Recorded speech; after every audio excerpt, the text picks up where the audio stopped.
中度风台苏拉愈来愈晚近台湾，中央气象局指出，讲无排除会发展成做强烈风台哦。上紧可能会伫今仔暗时，也是明仔透早发布海上风台警报。陆上风台警报哦，上紧是明仔拜二下晡会发布，包括东部佮南部拢伫警戒的范围内。目前预测拜三甲拜四哦，风台上接近咱台湾。另外，第11号风台海葵今仔早起8点嘛正式形成，今日甲中度风台苏拉产生相大的效应，搁爱观察。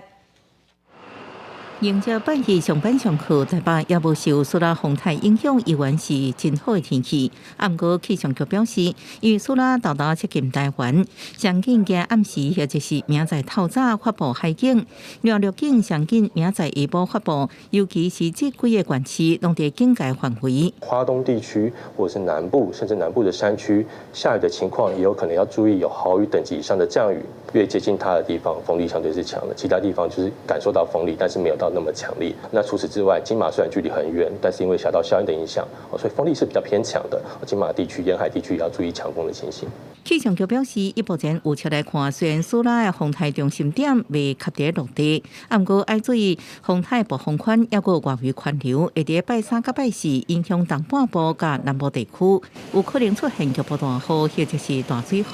一直到拜五甲拜六，受风台外围环流影响，天气形态依然无稳定。另外，要注意的是，原本伫关岛附近的热带性低气压，今日早起已经形成今年第11号轻度风台海葵，未来调向西北方向，伫琉球海面刷震动，是毋是有机会甲苏拉风台加做天环效应？气象专家是安尼看。它最多就是轻度台风到中度台风，但是这个苏拉它已经强烈台风，所以反而是这个苏拉带着它往西边拉的分量走，所以基本上要有这个互动能源效应的机会不是很高。专家指出，因为这摆苏拉风台暴风圈比顶一摆拄所在风台更加接近台湾，尤其是东半部甲云林以南地区，拢要严加戒备降降低风台强风大雨所带来影响。记者综合报道。